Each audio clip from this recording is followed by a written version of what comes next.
काय सांगाल सर, काल जी दुर्दैवी घटना झालेली आहे, एका कुटुंबातील 9 जण होते, त्यापैकी 5 जण वाहून गेलेत आणि या घटनेमुळे पर्यटकांमध्ये भीतीचं वातावरण आहे, तर काय खबरदारी घेतली पाहिजे, काय सांगाल?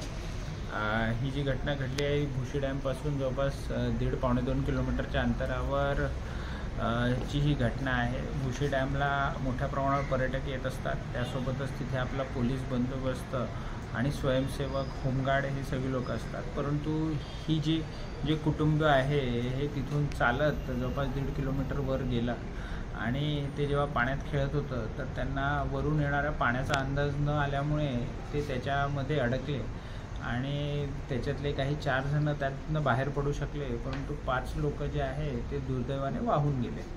त्यामध्ये आत्तापर्यंत काल दुपारनंतर आम्ही जे रेस्क्यू ऑपरेशन राबवलं आहे त्यामध्ये INS शिवाजी, त्यासोबतच शिवदुर्ग हे स्वयंसेवी संस्था, ह्या सगळ्यांच्या मदतीने जे रेस्क्यू ऑपरेशन राबवलं आहे त्यामध्ये काल 3 डेड बॉडीज आणि आज सकाळी 1 मृतदेह हा रिकवर झाला आहे। अजून एका मृतदेहाचा जो शोध आहे तो अद्याप सुरू आहे। ह्या निमित्तानं नागरिकांना माझं एवढंच आवाहन आहे की जबाबदारपणे वर्षा पर्यटनाचा आस्वाद लुटावा आणि अशा प्रकारचं जर घटना ज्या घडत आहेत त्याच्यामध्ये संबंधितांवर आम्ही कारवाई करणार आहोत।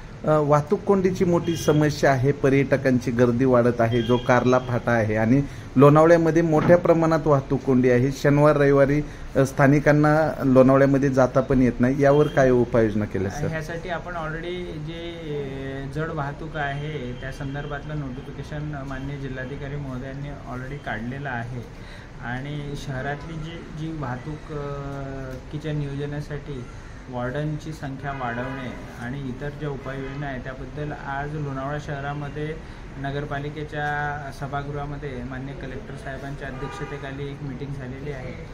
पुढे ह्यामध्ये फरक पडलेला आपल्याला दिसेल। सर, 1 जुलैला जे भारतीय न्याय संहिता लागू करण्यात आलेली आहे, तर त्या संदर्भात काय सांगाल थोडक्यात जनतेला? रात्री 12 वाजल्यापासून नवीन कायद्यांचा अंमल हा सुरू झालेला आहे, त्यामध्ये अनेक बदल आहे आणि त्या संदर्भाने पुणे ग्रामीण जिल्ह्यातल्या 33 पोलीस स्टेशनमध्ये आपण जनतेला माहिती व्हावी ह्याकरता विविध कार्यक्रमांचं आयोजन केलेलं आहे। जनतेला एवढंच आव्हान आहे की नवीन जे काही कायदे लागू झालेले आहे ते लागू करण्याकरता पुणे जिल्हा ग्रामीण पोलीस दल हे पूर्णपणे सज्ज आहे।